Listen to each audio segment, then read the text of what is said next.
Welcome to Business Innovators Radio, featuring industry influencers and trendsetters sharing proven strategies to help you build a better life right now. Welcome to this episode of Business Innovators Radio. This is guest host Donna Gunter. Today we have with us John Bowen. John is a real estate broker with 18 years experience. He has a small team and serves people who want to sell their homes and people who want to buy homes. Back in 1999, he purchased a home and had a negative experience. He began to research the home buying process and realized that a lot of information had not been explained very well, which hindered his ability to make a well-informed choice. With this in mind, he set out to help people first and foremost, knowing that they have accomplished this primary goal, the successful, profitable business would soon follow. John holds an ASR, Accredited Sellers Representative certification, indicating he's taken extra education classes on selling and pricing homes and how to market them effectively. He is committed to education in his business model. The real estate industry changes rapidly, and because of that, he attends at least 16 hours of training each year in order to keep abreast of the changing marketplace. Welcome to the show, John. Thank you. I'm glad to be here. Well, John, tell us a little bit about John Bowen Properties and how you're helping your clients. We always try to take the approach here with myself and our team that your home is your most valuable asset. It's your sanctuary. It's the place where you and your family memories are made. And your pleasurable home purchase, the culmination of your goals and dreams made possible by our team. So we always try to keep in mind that when you're purchasing a house, that it's going to be your home. It has to work for you. You have to feel comfortable there, and it makes you happy when you come home. We always try to put our clients first. Their needs always come first before ours. We just try to make it a very pleasant experience, and we also really, really want to make sure that when people sign contracts, have inspections, and whatever other kind of paperwork and things come with their transaction, that they understand 100% what they're getting into, what they're signing, so that way when they finish the process, they feel like they had a pleasant experience and that they're very well informed. So we kind of teach our clients at the same time as help them. Well, John, what was it about your first home buying experience? What exactly went wrong in that you vowed to make up, and learn more about it so that other clients of yours and customers of yours wouldn't have that same experience? Well, my very first home buying experience, I bought a home directly from a builder. I went into a neighborhood one day. I saw these houses they were building. I liked one that was open. And so I decided, I'm going to buy this house. So I went in and talked to the agent that represented the seller at the model home. But I didn't realize at that point that even though she represented the seller, and I'm pretty sure maybe she explained it to me, but when you're a first-time home buyer, there's a lot of little nuances to buying a house that you don't realize.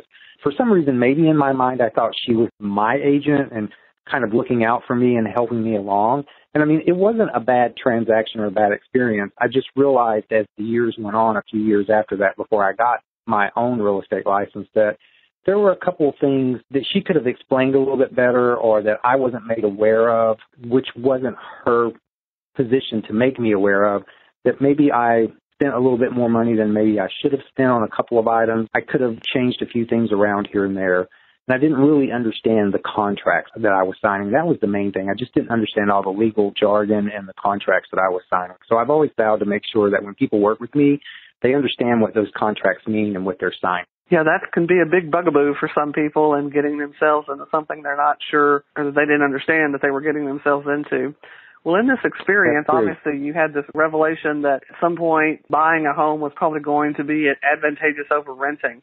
Talk about some of the benefits and advantages of buying over renting for a first-time home buyer.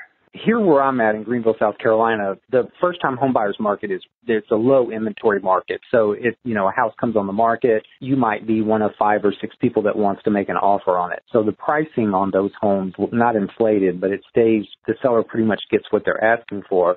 Still one of the few markets in America, though, where your mortgage payment either equals rent or it's a little bit less than rent.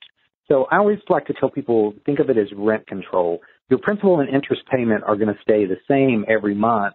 The only time your actual mortgage payment might go up is when you have taxes. If you have escrows for your homeowner's insurance and your property taxes, your insurance and taxes can go up from year to year.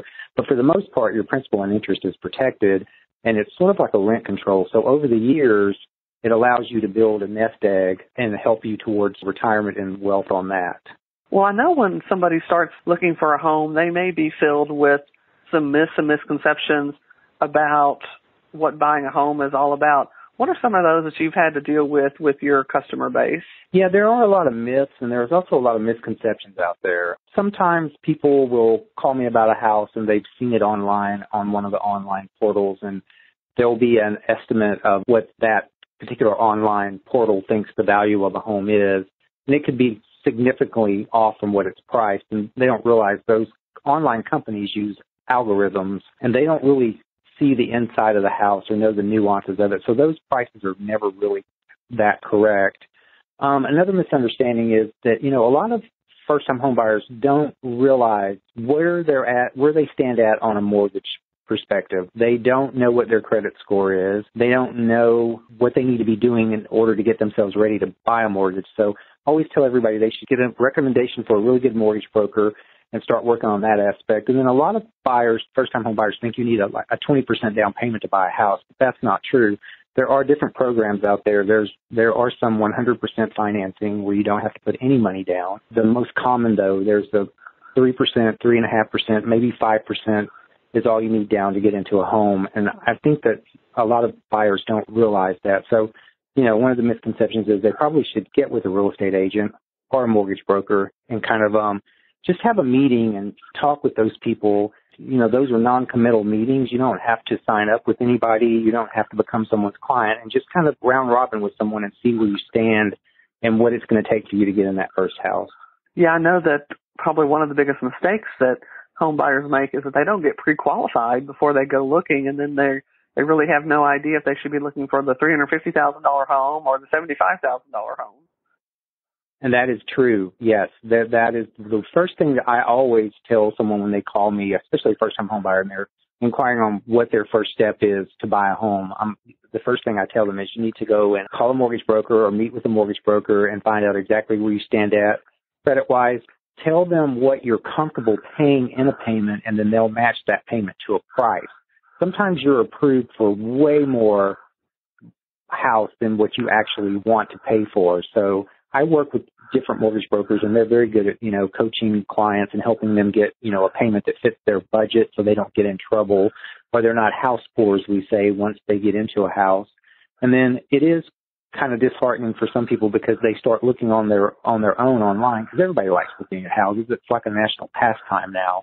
And they fall in love with the house. They get pre-approved for their mortgage, and they have to go with the house at $75,000 less.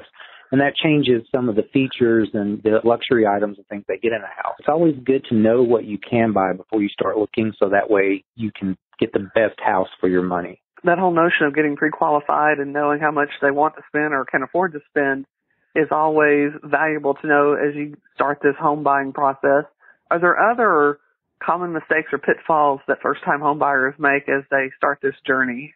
There are a few. The mortgage broker, and I always coach my clients that once you start the home buying process, you have to keep your credit in line, and you have to keep it level of where it is. So you can't go out and buy a car, or people get excited and they'll go out and they'll buy like a house full of furniture, and they'll open a credit card at a furniture store without realizing that when they do that, it's going to make their credit, it could drop their credit score, or it could raise their debt to income ratio up to where they don't qualify for the loan, because a lot of buyers don't understand what debt to income ratio is. But, there's a certain part of your income that you're allowed for housing, and you can't have but so much percentage of your income for debts on that part. Those are like the two biggest. And then sometimes relatives will give you money. You can't make deposits into your account for money that's not accounted for, like some payroll and all that, while you're in the home buying process. So those are like probably the two most common things that first-time home buyers do. They just get excited and they just don't realize that's a deadly mistake. It can be fixed, but it takes a minute.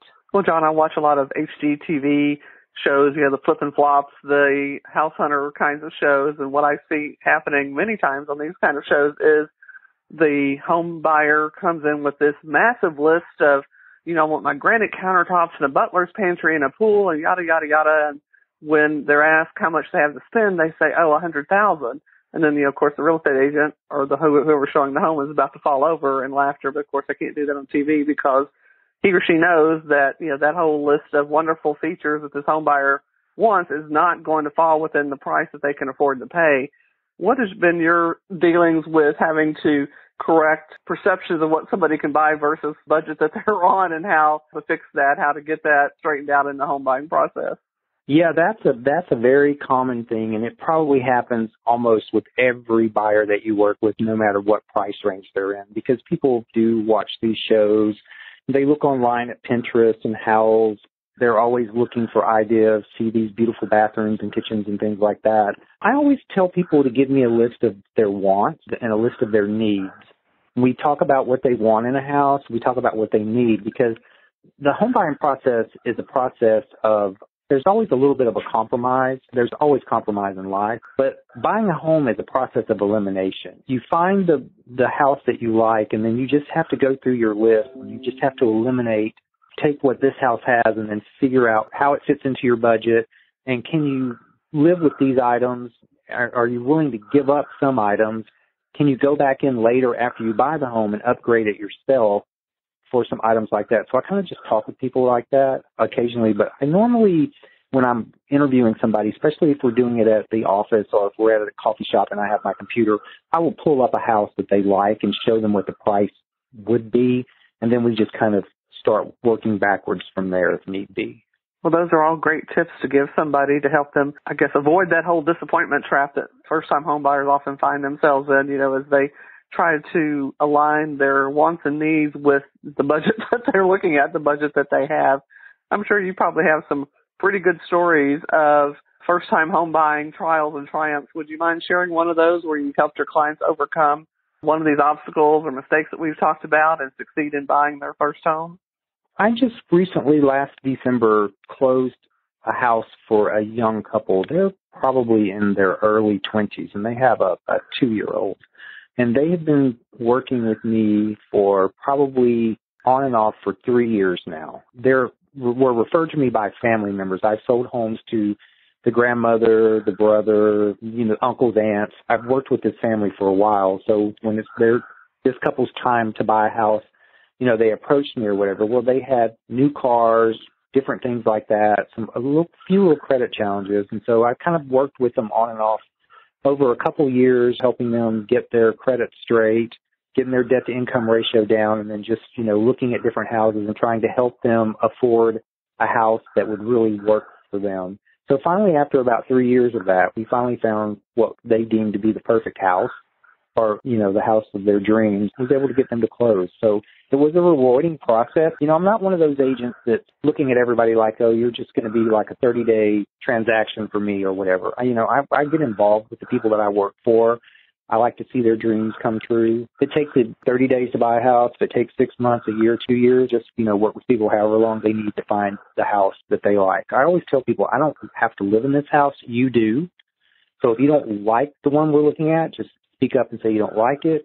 Or if you do like it, then we'll work on trying to make it your home. Well, that's a really great and inspiring story, John. I don't know if I've ever heard of a real estate agent hanging out with somebody for as long as 3 years to help them buy a home. That's a very unique quality, I think, that you bring to the business. Yeah, I'm like everyone else. I work for a living and I do need to make money, but I like what I do and I like helping people. I built my business when I first started out in 2001, probably from 2001 to 2005. I worked primarily with first-time home buyers.